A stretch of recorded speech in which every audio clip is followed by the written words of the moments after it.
Assalamualaikum warahmatullahi wabarakatuh. Selamat pagi anak-anak. Pada hari ini, Ibu akan membahas tentang perkembangan tumbuhan secara vegetatif. Ini terdapat di buku tema 1, subtema 1 ya. Kalian bisa sambil menyimak di dalam buku. Baiklah, kita mulai saja pembelajaran hari ini. Proses perkembangbiakan secara vegetatif ada dua. Satu alami, yang kedua buatan. Pertumbuhan vegetatif alami adalah perkembangbiakan tumbuhan tanpa bantuan manusia. Kalau alami tanpa bantuan manusia. Kalau buatan tentunya kalian tahu kan, berarti itu dibantu oleh manusia. Adapun contoh-contoh perkembangbiakan vegetatif alami adalah melalui spora, umbi batang, umbi lapis, tunas, akar tinggal atau rizoma, geragi, dan tunas adventif. Sekarang Ibu akan membahas tentang akar tinggal atau rizoma. Dia termasuk perkembangbiakan vegetatif alami.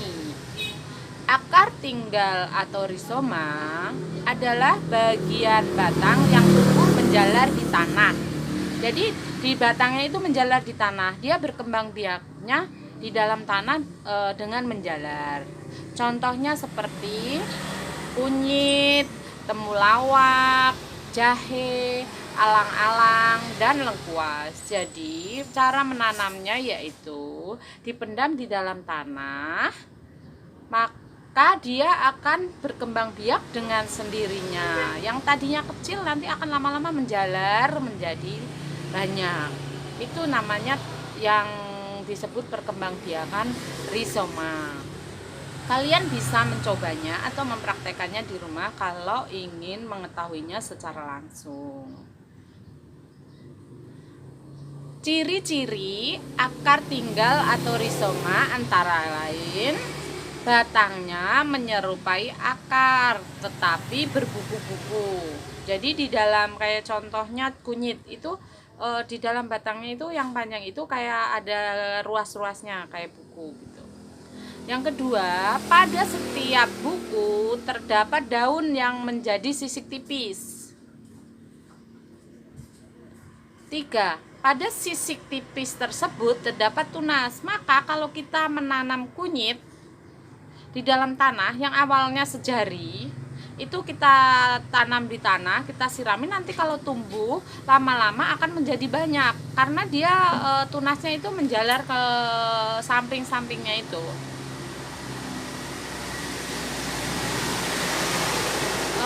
Demikian pembelajaran pertama kita, subtema 1 tentang perkembangbiakan tumbuhan secara vegetatif alami. Untuk tema selanjutnya akan Ibu bahas nanti setelah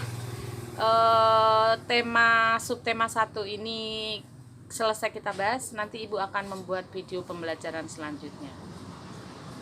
Kalau ada pertanyaan, ada saran, silahkan kalian ketik di kolom komentar di bawah. Nanti Ibu akan baca dan Ibu tanggapi. Demikian pembelajaran kali ini. Semoga dapat membantu adik-adik semua. Wassalamualaikum warahmatullahi wabarakatuh. Assalamualaikum warahmatullahi wabarakatuh. Selamat pagi anak-anak. Pada hari ini Ibu akan membahas tentang perkembangan tumbuhan secara vegetatif. Ini terdapat di buku tema 1, subtema 1 ya. Kalian bisa sambil menyimak di dalam buku. Baiklah, kita mulai saja pembelajaran hari ini. Proses perkembangbiakan secara vegetatif ada dua. Satu, alami. Yang kedua, buatan. Pertumbuhan vegetatif alami adalah perkembangbiakan tumbuhan tanpa bantuan manusia. Kalau alami tanpa bantuan manusia. Kalau buatan tentunya kalian tahu kan, berarti itu dibantu oleh manusia.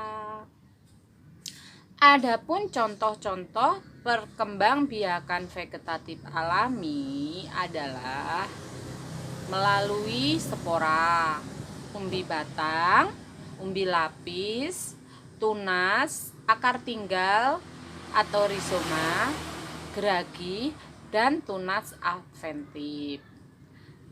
Sekarang Ibu akan membahas tentang akar tinggal atau rizoma.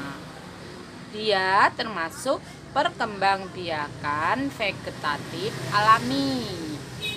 Akar tinggal atau rizoma adalah bagian batang yang tumbuh menjalar di tanah. Jadi di batangnya itu menjalar di tanah. Dia berkembang biaknya di dalam tanah dengan menjalar.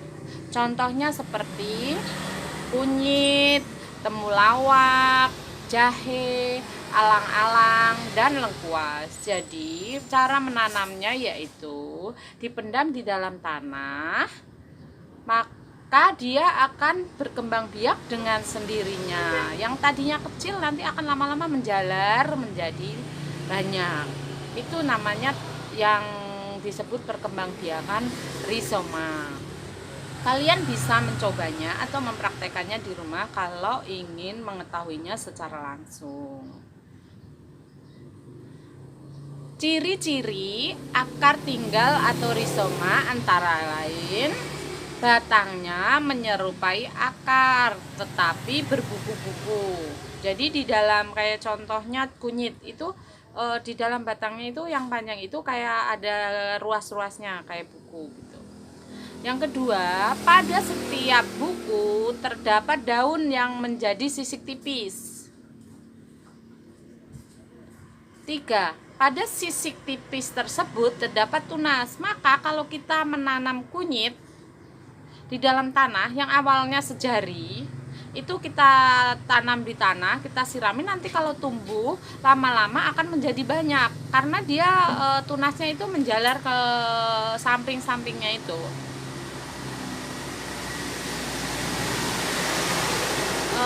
Demikian pembelajaran pertama kita, subtema 1 tentang perkembangbiakan tumbuhan secara vegetatif alami.